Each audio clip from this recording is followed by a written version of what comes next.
Gate is down. Here we go. Getting a good jump. Looks like it is the KTM.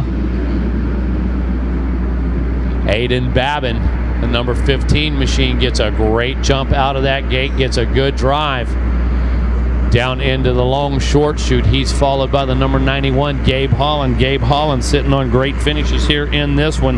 Gabe Holland going 1-1 so far, puts himself off in the second position here early in lap 1.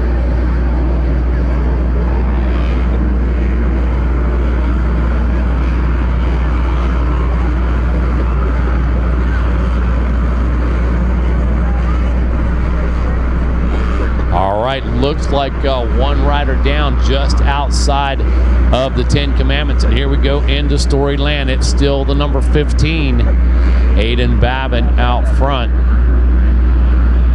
Getting a bit of a challenge early off, though, from the 91, Gabe Holland. Gabe again going 1-1 in our first two motos as riders work their way through the Waterworks area on lap number 1 down into the Monster Mile. Around the peristyle, up and over the peristyle, around the tree, back into the midsection of the course in front of the infield, coming up over the tabletop in front of the Polysport Pond.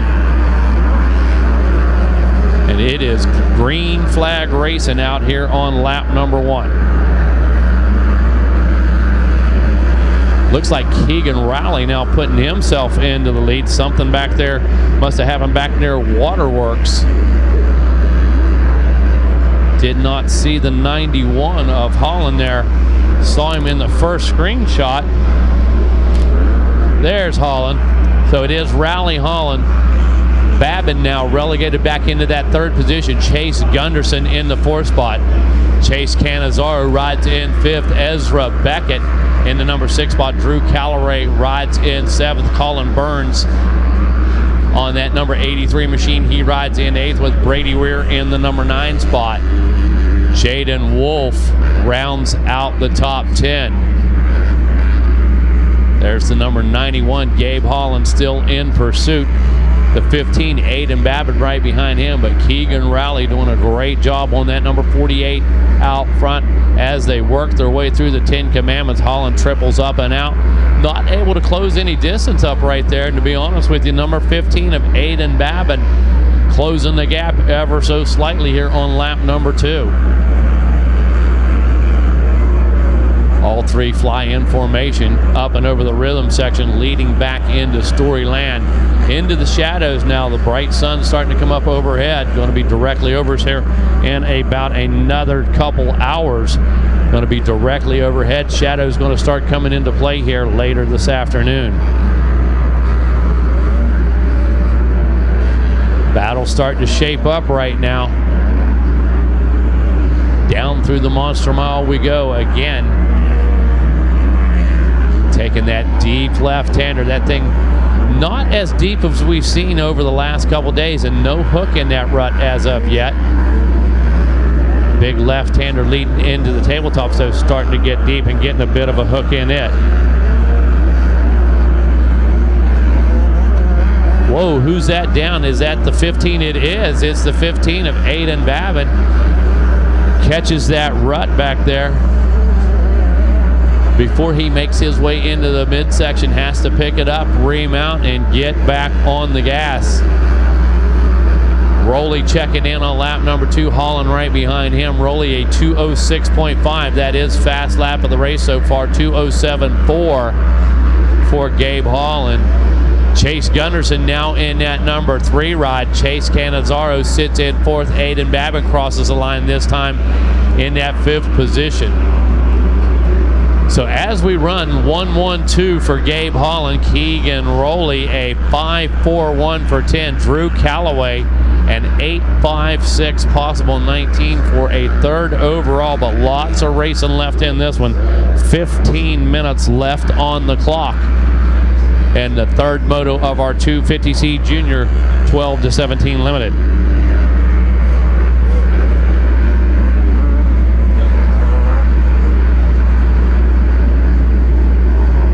Starting to see the faces of the 10 Commandments starting to get just a bit glassy, starting to get a hard surface to them.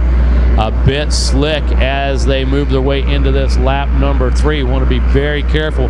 Leaders using great throttle control to keep the traction underneath of them, not letting that bike get away.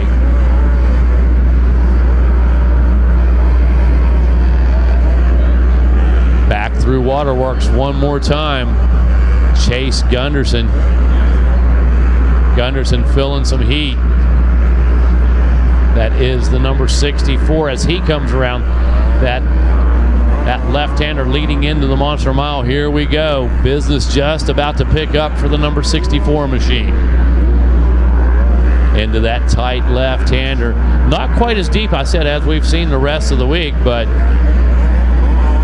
here we go into that deep, deep right-hander. All 3 riders starting to close up right now. The gap starting to diminish. Leaders now coming around the Polysport pond. Gunderson going way up top. Gunderson trying to find some smooth lines out there as he comes down into the Bermuda Triangle. Whoa, side by side. I believe is that Gabe Holland?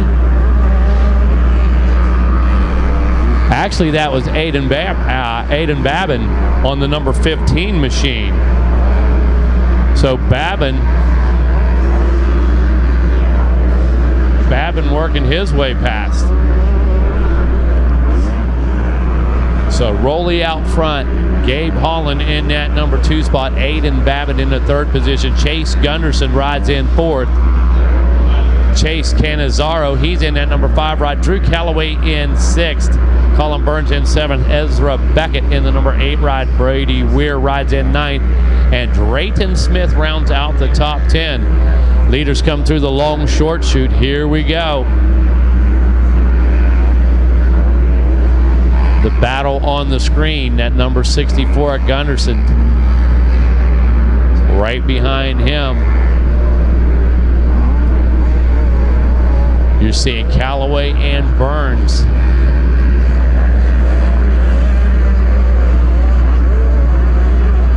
Into the shadows one more time. Whoa, they get together in that rut back there. Gunderson runs into the back. Oh, now who's down? That is the 15 machine, Aiden Babin. Bad news for him. Babin was looking at a 10.8.3 right there with 28 points. He was sitting 4th overall, 3rd in this moto, but Babin now has to hit the reset button and go back to work.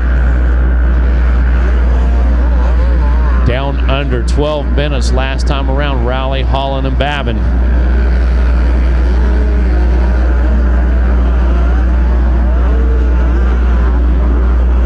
Looking for that number 48. Rolly just goes through right there in front of, up and over the tunnel of love. Gabe Holland on that number 91 machine behind him. Only 3 seconds separating the two.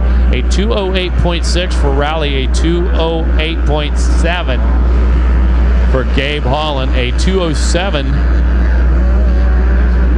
last time around for Aiden Babin. So let's see how that plays out. Chase Gunderson in the 3rd position right now. He turns a 2:15. Chase Canizaro in the number 4 ride turns a 2:14. Drew Callaway turned a 2:11. So he's got a good pace going on. Just needs to eat up some of that real estate between him and the number 4 and 3 positions.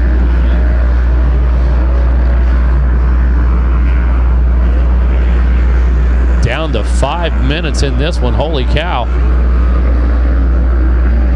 Time clicking away pretty quick. So right at 5 minutes, 250C 12-17, well underway. 4 laps in the books, and Keegan Rowley still in command of this. Gabe Holland with a pair of pocket aces sits in that number 2 position. Pretty cool story with Keegan Rowley, a downhill mountain biker. Not a lot of time on dirt bikes. You know, we always tell the story. We overtell it. We tell it too much. The Jeremy McGrath won a C-class title, so you never know. I usually go by the rule of if you can only come up with one example ever in 40 years, it's not really a trend. So we've had, let me be honest, out of the 39 previous Lorettas, we've had one Jeremy McGrath win a C-class title, We have not seen really anyone else out of the C-Class go on to win multiple Supercross championships. It doesn't happen very often. But the reason the Jeremy thing worked was because he literally he was a BMX racer, so that's why he was just getting into dirt bikes at this time of his life, and that made him a C-Class racer. It's not like McGrath was here on 50s, 65s, and 80s struggling. No. He just wasn't even riding. So if you're looking for like a weird situation where this might be something, this Keegan Rowley story of he's a mountain bike racer, riding some dirt bikes here or there, decided to focus on it this summer, and already went out and won 125C title yesterday, and is working on another Moto win in 250C today at the number 48. Maybe we have something here. That's incredible, and it just tells the story. It tells the talent of these crossover athletes. You mentioned McGrath. Listen, the first 10 years of his life, there was a pump track in the yard. Yeah, you're right. That's exactly what he did. That's what he did Friday, Saturday, Sunday in Southern California. So no Supercross track for the King at age 10 by any means. Like you said, didn't pick the game up till about age 13, 14. It was crazy. We had him up here in the booth yesterday. Jeremy saying, he didn't even really start racing dirt bikes until about 13 years old. Right.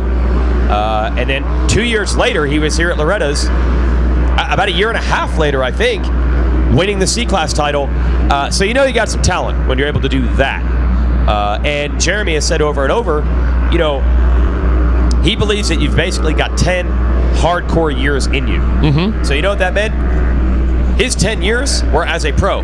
Oh, instead yes. of 10 years through the 65s, 85s, et cetera, et cetera. So he actually feels that he was forfortunate to have that sort of timing. Yeah, all of his 10 years came at the highest level possible. Yeah. When you're making the most money, let's be honest. 10-4. So it worked out for McGrath again. We use that example. It doesn't usually go that way. We're not saying that if you race a 50 or a 65 or an 85 or a super mini, you're like hurting your career. Like, it's good to get that experience in early, but it did work out for one guy, Jeremy McGrath. Now in this class, Gabe Holland has been the man to beat, and so far no one able to beat him. He's working on the 112 on the number 91. You're watching him on the white bike right here, and is apparently a white KTM. On Racer TV with our live drone tracking our would-be champion. And these are only 15-minute motos in this class, so we're already down to the nitty-gritty, the final moments. And Gabe Holland going to try to get this done. Chase Gunderson is in the number 3 spot as you watch Keegan Rowley, the downhill mountain biker. I just checked out his Instagram this morning. They do some scary stuff. He actually said on the podium a couple of days ago they were going to go to Europe and do some events this summer, and they decided, let's buckle down and try the dirt bike thing. That's insane. I know. It's crazy. I mean, now, you know what? Let's go look at some world championship events in Europe. Let's just turn the page. We're going to jump on the dirt bike and go win some titles at Loretta's. Yeah, I know. It's funny. We're going to the middle of Tennessee. Let's switch it up. Instead of the Alps or whatever. Wow, yeah, Okay, so we're going to head to the podium. Keegan Rowley working on the Moto win. Gabe Holland, the championship, running second. There he is in the 91. And Drew Calloway has taken the 3rd place spot away from Gunderson. And you know what? Look at this. When you talk about that, Calloway does put himself up there ahead of Gunderson. That solidifies, let's see, that 3rd place for him if he finishes in that correct order right there. So 8.53 for Calloway could solidify an overall bronze medal for him. So less than a lap to go in this one. Taking a look at the number 48 machine. Needs to keep that thing on 2 wheels. Makes his way down the Monster Mile right now. Slows the pace up a good bit. Got a lapper out ahead of him. Got a good bit of a margin to work with, but don't want to let up too much. 4 seconds back is Gabe Holland. And down around this tree turn, tight light left-hander. Up over the first tabletop. Up and over the second tabletop. Sets it down early. Rolling through the beach turn right now. You know the emotions are going crazy underneath the helmet. The heart rate is absolutely off the charts. And the number 48, Keegan Rowley, just about to bring this thing home. There it is, Moto win. Checkered flag is out for Keegan Rowley. Puts him in possibly the 2nd position overall, 5.41 for 10. Yep, looks like that's where he's sitting right now with a 5.41 Gabe Holland checks in. He, of course, sitting on a 1-1-2 for 4. Almost a clean sweep here. So Gabe Holland going to take home the championship. Let's see who it is. Is that Callaway going to cross the line in the 3rd position? I believe so, the number 51 machine. And Drew Callaway does make it official. Drew Callaway coming through in the 3rd position.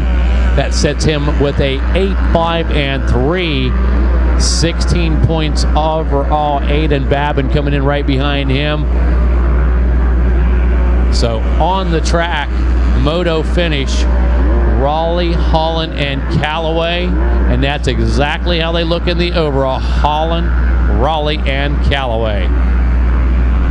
Getting that number 48 machine up there for the Moto win. Holland with the championship, of course, the number 91 machine, Gabe Holland, followed by 48 of Raleigh and Callaway. Moto finish, flip-flop up top there. Raleigh getting the Moto win, Gabe Holland finishing 2nd, and Callaway in that 3rd position. But for the championship, it is Holland, Raleigh, then Callaway. Weege, what's going on? We got another Moto win for this man. Let's hear it for the number 48, Keegan Rowley. Well, we've been telling your story all week. Downhill mountain biker, giving it a try on dirt bikes. Where's your focus going to be? It's been a great week for you. Are you thinking more dirt bike, or is this still a fun thing on the side? It's definitely still like a fun thing on the side, but I'm going to start to focus more on the dirt bike, I think, now. Yeah, it's really tough in a C class to know exactly where you're going to fit in. Did you expect to do this well? My goal was to do this well. I didn't really expect to do this well, but never really know. Yes, exactly. Who do you want to thank? It's been an awesome week. SSR, Mom, Dad, Martin Mechanical, Monster Army, Investment Solutions, Checkmate MX7, 100%, Common Bikes, and anybody else I forgot. Thank you. What's your next event? You got a downhill coming up? Switch back to that? Possibly Downhill World Champs in a couple weeks in Leo Gang, so other than that, yeah. Wow, that's crazy. That's crazy. Two-sport athlete here. Downhill mountain biker, Moto winner, and champion yesterday. Let's hear it for Keegan Rowley. Yeah, that's cool stuff. We do have to bring the championship bike on up. So if we can pull the number 48 from the stage, we'll bring Gabe Holland's machine on up. And we'll talk to our 3rd place finisher as well, which is Drew Callahan. Got it late in the game. Was able to rally for that 3rd place spot. And also a whole shot award goes to Aiden Babin. We'll get to our champion in a second. We'll make it happen. Come on up. Is that our 3rd place finisher? Looking for 3rd place? Sure. We'll hand out a bronze. And we'll let our champion, we'll let you hang out and soak it all up. Here is the bronze medalist, and getting into that position late in the race. Let's hear it for 3rd place, Drew Callahan. Callaway. Come on out front. Don't be shy. All right, Drew, had you in 4th at one point, got up to 3rd. Tell me about your moto. How'd you make it happen? I got a bad start, but just put my head down and tried to make some passes. Yeah. What's it like to get up on this podium, grab a medal? It's got to be a cool feeling. It's pretty cool for not a moto racer. Yeah. What do you normally do? GNCCs. Yeah, that's cool. That's cool. I mean, do you even practice moto much or what? I did this year, about 2 days a week. Okay, I guess it was enough to get the job done. How are the gate starts, dude? It's pretty rough. Yeah, it's a lot different than GNCC style. Who do you want to thank? My mom, my dad, my grandparents, and then Micah Mobius, Motor X, the Shoals MX, DT1. Shoals, you were doing some Stu Baylor motos? Oh, yeah. That's a good time. Let's hear it for Drew Callaway, taking 3rd in the moto. Congratulations. Get some photos there. Wear that around your neck. Be proud. So you get back to the woods in a couple of weeks. Tell everybody you got yourself a moto medal at Loretta's. Our whole shot winner, we can invite him up as well, which is Aiden Babin. And we'll save the top award for last, which is, of course, our title. Real quick, Stasic Whole Shot Award. Let's hear it for Aiden Babin. Babin. Okay, Aiden Babin. Who do you want to thank? My mom, my dad, my sister, Lord Jesus Christ, keep me safe, Robin Sherry at Real Deal, the whole Wyndham family, Team Sky Racing, O'Neill, Scott, Alpine Star, and everybody else. Thank you so much. All right, Aiden Babin taking the Stasic Whole Shot Award. All right, congratulations. And now we clear the decks, and we will get our champion to come on up. No worries. Yep, you earned it. Oh, there he is. He's hanging out. Appreciate it. That's more stuff for you. Every champion gets a ladies pair of Oakley sunglasses. The Yoo-Hoo got the job done. He goes 1-1-2. Let's hear it for our new national champion, Gabe Holland. Yeah, we've been talking about the recovery drink. Huge chug of the Yoo-Hoo. Take me through that Moto. Yeah, you got to get that logo out. Yeah, there we go. Hoping for a sponsorship. He's got the sticker on the swing arm. Were you managing it in that Moto? You got the 1-1-2. Were you just trying to get this title? Yes, sir. I was just out here trying to get the title. I wanted the win, but it came off the start. Didn't get the whole shot, and he was strolling. And I just thought, you know what? I'm just going to lay back a little bit. I'm in second. Keep it steady. Get the title. Were you able to ride pretty normal, or were the nerves and all that stuff starting to creep in a bit? No, I rode about the same I normally ride. Just keep it smooth, open up everything. Yeah. It was a little nerve-wracking, but it just flowed. Gosh, what is this feeling like? You've had a few minutes to soak it up. I'm sure it'll sink in more on the way home, but what's it like right now? Oh, it's amazing. I've been working real hard to get up here all summer. I'm so happy. I'm so happy to be up here. I can't thank everyone that's helped me enough. It's amazing. All right. Let's let the bikes go by, and then we'll let you thank some people so we don't get drowned out. Yes, who would you like to thank, Gabe? I'd like to thank my mom, my dad, Jesus Christ, of course, Zach Clear, Maximum Power Sports, Airtron, Heating and Air, Troy Lee Design, Wrist Racing, ODI Grips, Micah Metals, DT1 Filters, Acerbis, Scott, AO1 Design for Sweet Graphics, Dunlop, and I also like to thank Andrew Matusak for helping me out too, and Yoo-Hoo, of course, and that's about it. Yoo-Hoo, sign this kid up because you got one more? V3 off-road, best suspension. Right on, getting it done. Let's present the American Motorcycle Association #1 plate in 250C. And we congratulate our new national champion, Gabe Holland.